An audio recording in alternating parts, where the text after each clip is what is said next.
Hey guys, welcome back to part 2, where today we will cover Ottis Toole, his backstory, and what makes this killer tick. Hope you enjoy.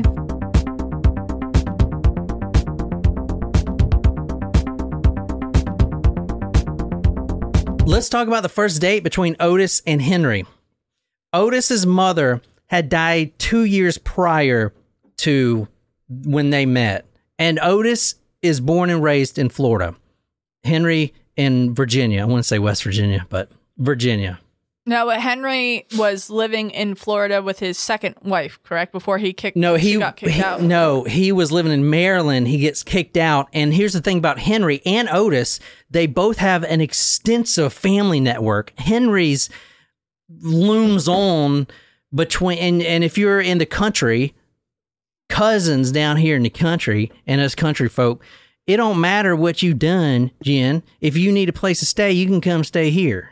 So he ends up in Florida because one of his cousins down there, and he's in the soup kitchen when he meets Ottis. Ottis's mother had died 2 years ago, and he has also a deep connection with his own mother. Their first date, they visited Ottis's mother's grave together, and which was really sweet, you know. So to Ottis, that was the first real connection that they had together. That was something that really helped seal the deal. But there was one other thing that really, really helped seal the deal for Ottis. And you can read this. They made one brief stop at Ottis's car before they headed out for the night so that he could change. It was almost like a test to see how far Henry could be pushed. A test that he passed with flying colors, both by openly admiring the other man's bare body as he stripped out of his dirty clothes, and by voicing no objection when Ottis pulled on a sequin dress. So, Ottis, a cross-dresser, well, he likes to wear his mother's dresses. He's 6'8", big guy. That'd be a tall lady. Wearing a nice, what's a sequin dress, like a sundress? Like a ball gown? No, like a sequin dress is like the iridescent little, like, beads on it. Sequin.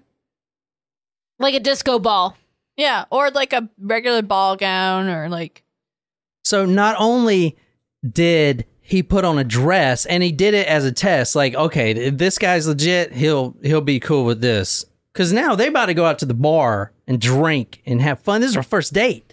So just because Henry doesn't say anything when Ottis puts on a sequin dress, Ottis considers Henry to be interested in him? I mean, think about it. If you, all right, let's say...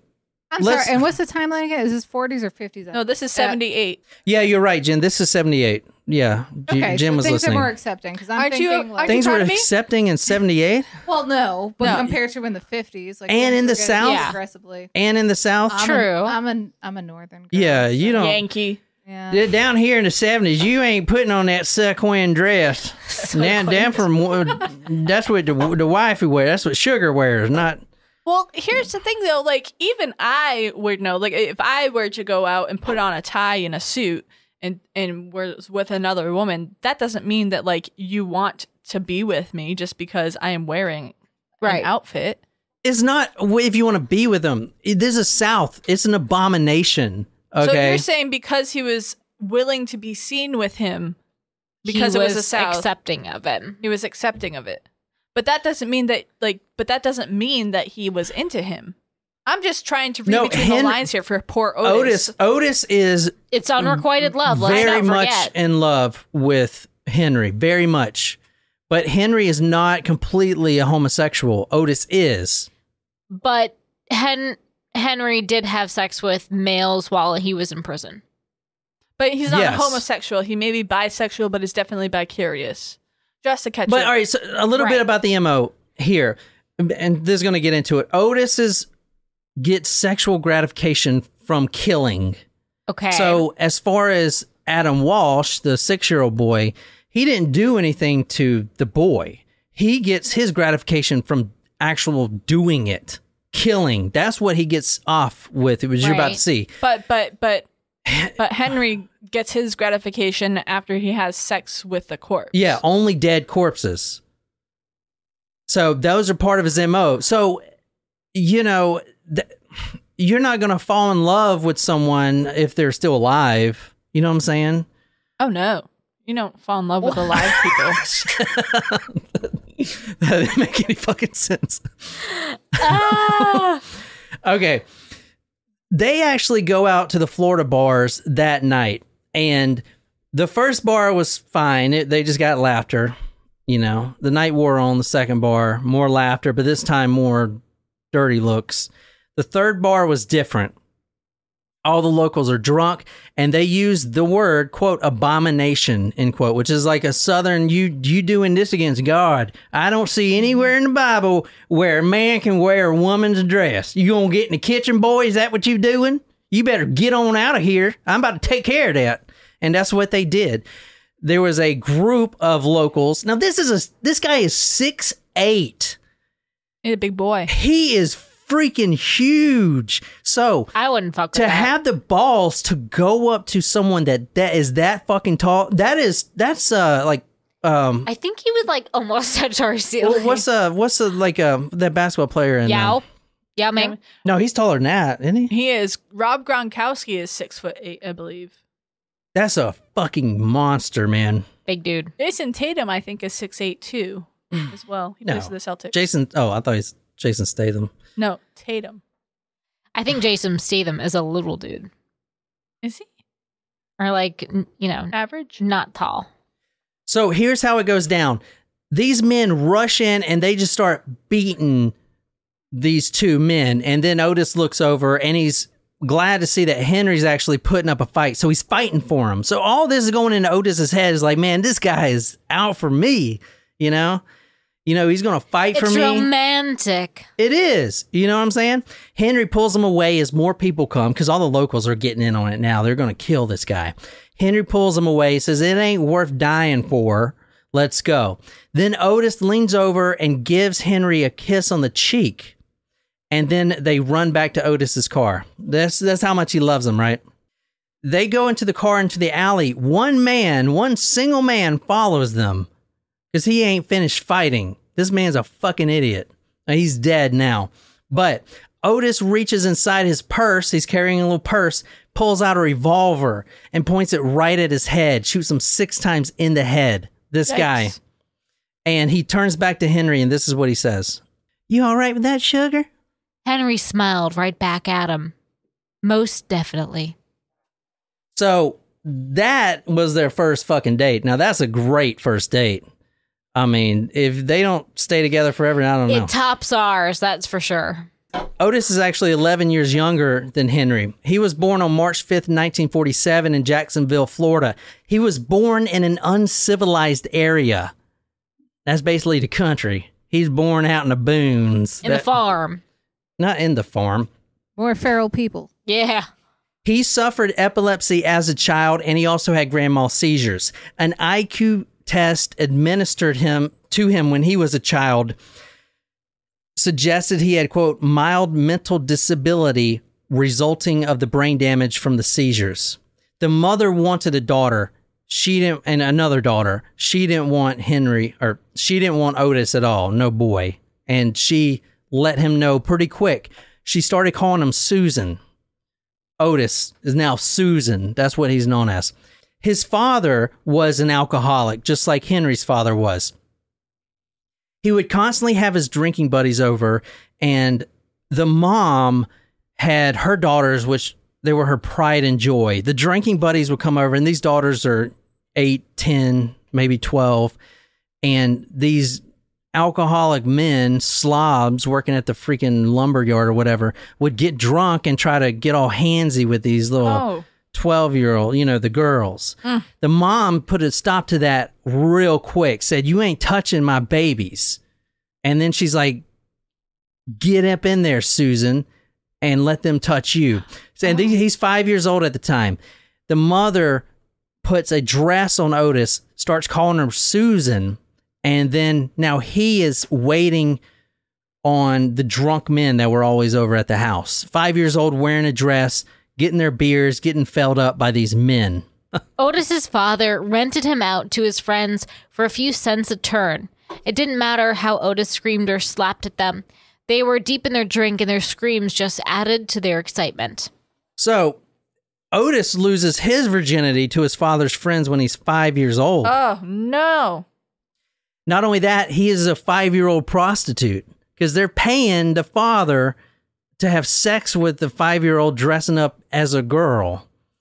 It's fucking crazy. That is awful. I think that's one of the worst things I've ever heard.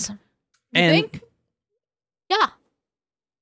What made you say that? The mother didn't care at all, but she did care about one thing. She was a devout Christian. And oh, yeah. Totally. I would have completely guessed that. Jesus. And Out her son. well, Jesus, like you said, looks down on prostitution. Okay. So her son's a prostitute.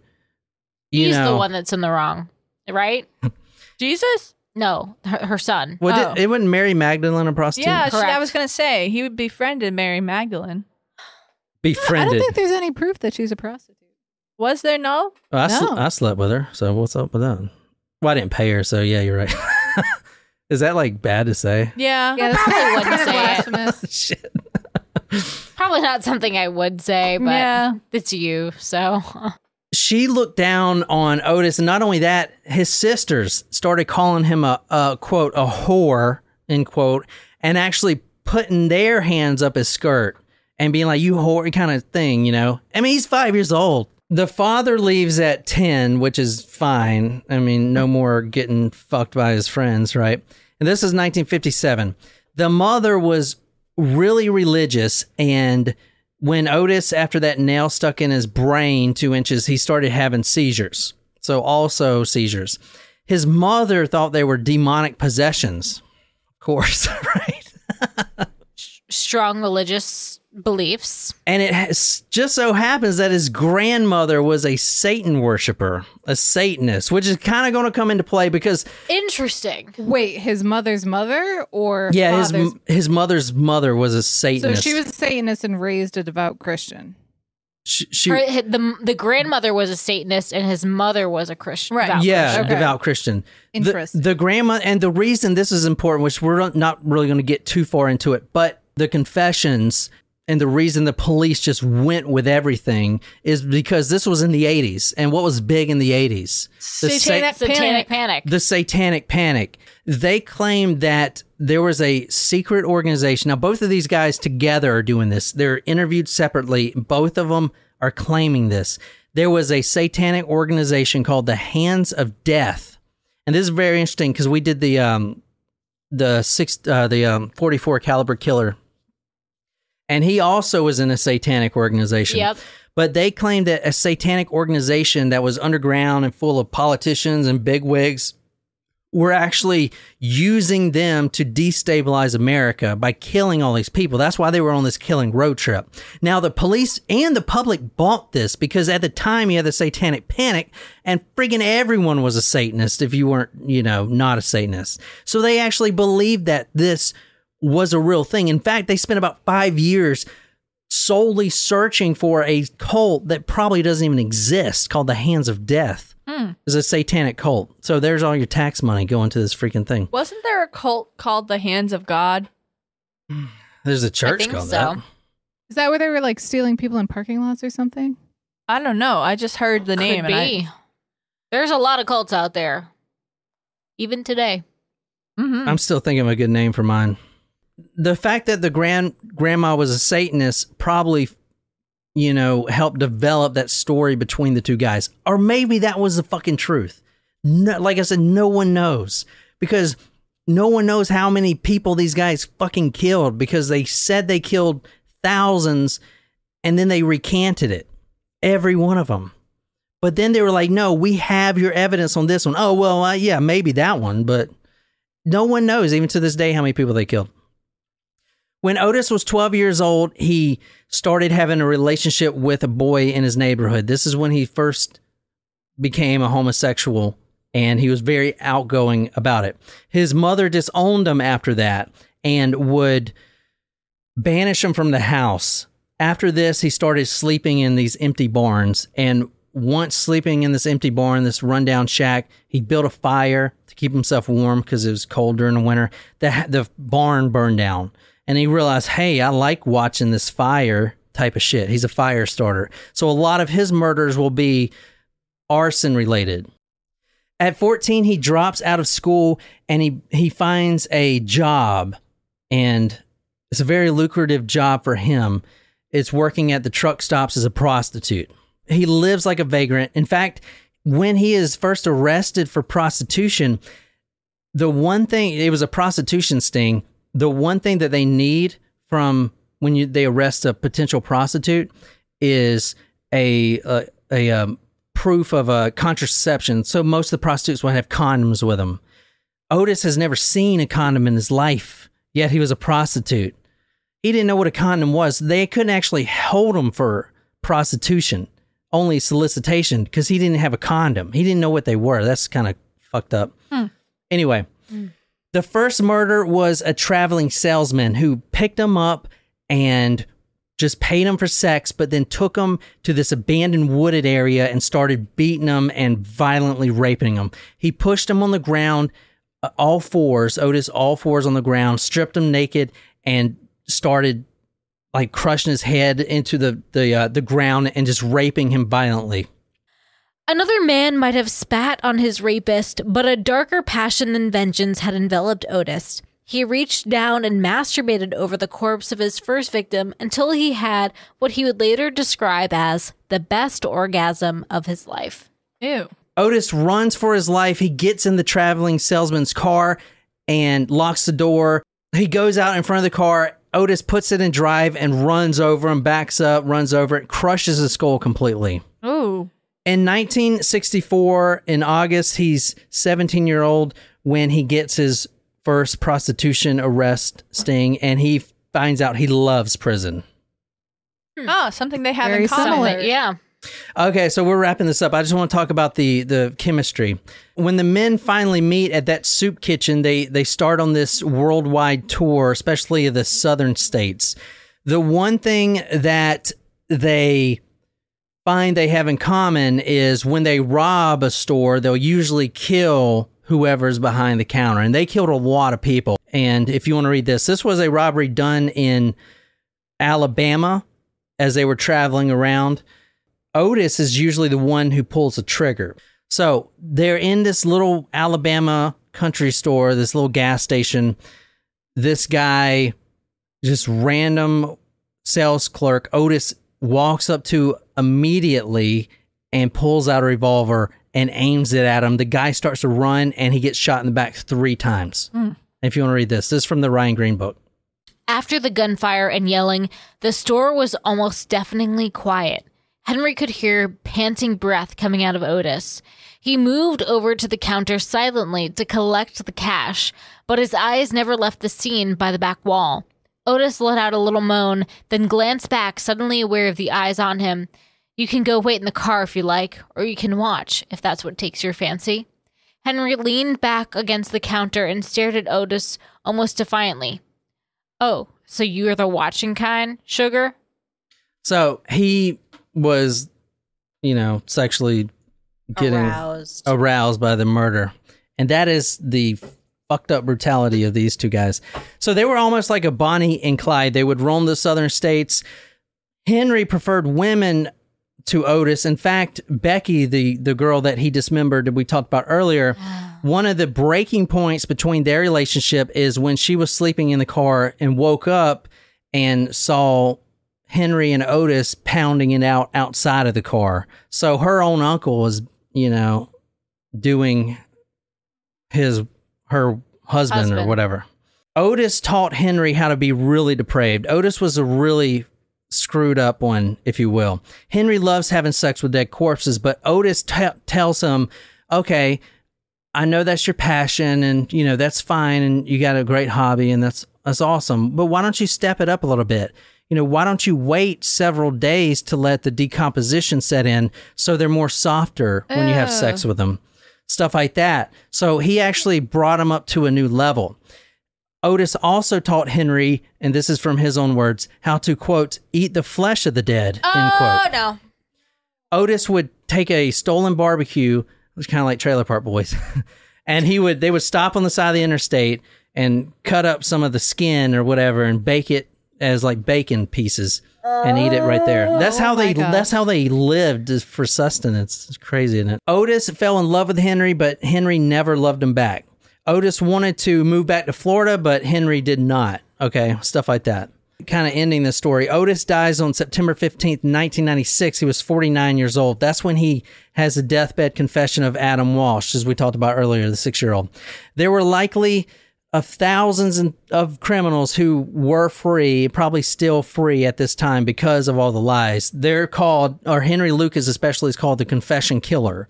Now, they were in cahoots, even though they were in different prisons. They were treated like celebrities. I mean, they had private jets.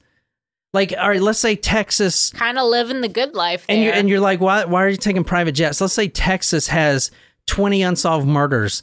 They fly Henry Lucas in a private jet, and he just says, yep, did them all. Now you got all of them off the books. You know what I'm saying? All of them off the books, you ain't got to worry about it. That's exactly what was going on. And then the whole satanic thing really played into it as well. They were getting ordered by whoever higher up to go kill so-and-so. That's why they're called the confession killers. A Dallas detective is actually the sole person who called bullshit.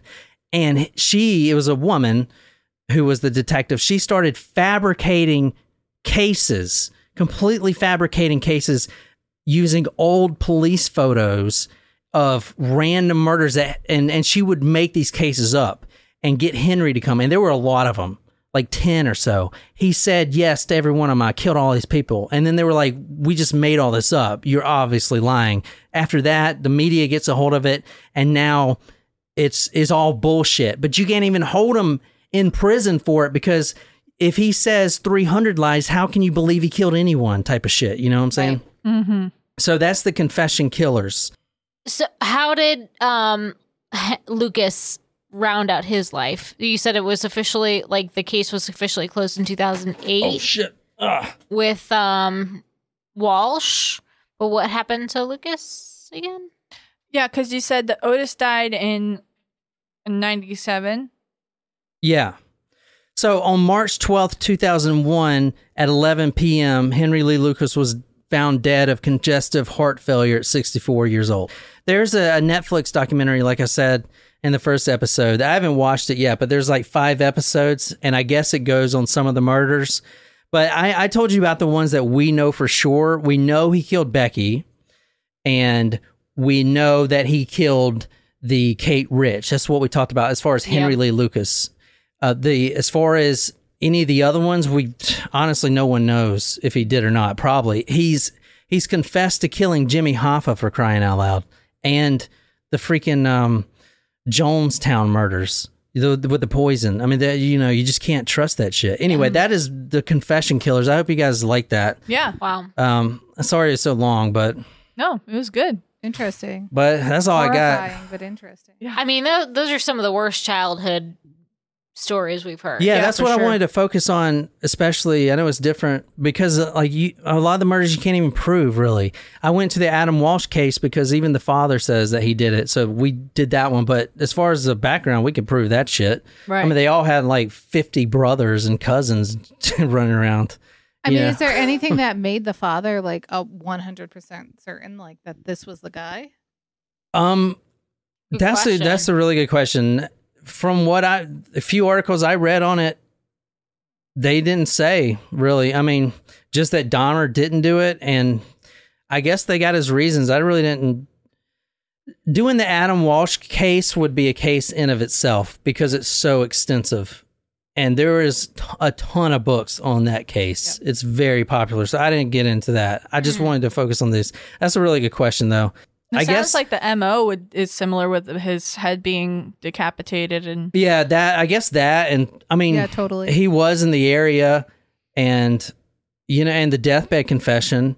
Why would you confess? Why would you have a deathbed confession if you? I don't know. Yeah, of course. I don't know, but they confess to so many others, so it's hard to. But and it would have yeah. been so high profile. And I think that the father and, they're getting older too. I mean, honestly, it's probably in the back of their mind that it may not be. It may not have been. You know what I'm saying? I think and they just want closure Because at that point. It's been so Yeah. long. The blue van, that has nothing to do with Otis, Yeah. But then Dahmer, like, he would have said he did it. And that's not his MO. That's not Dahmer is more of a kind of keep you under the crawl space type of guy, not a killing a random kid and beheading him. I don't know. Honestly, I don't know. But that is the on the Confession Killers. I hope you guys enjoyed it. We do episodes every Tuesdays and Thursdays. And if you want to support us, you can see the full length videos that we're recording on Patreon, talkmurder.com/join, and look at the tiers there, and you can see the videos. We'll also be doing live videos starting August 1st, so I hope you guys can make those. And we're doing those at 1 p.m. Eastern Standard Time. That's right. So Sunday... Be there, be square. Sundays, we do our episodes. We do them at 1 p.m. Eastern Standard Time. We're going to just put those on live, and you guys can talk to us. So look forward to that. And if that's all, I don't have anything else. My name is John. Until next time, good night, you lovely, lovely people.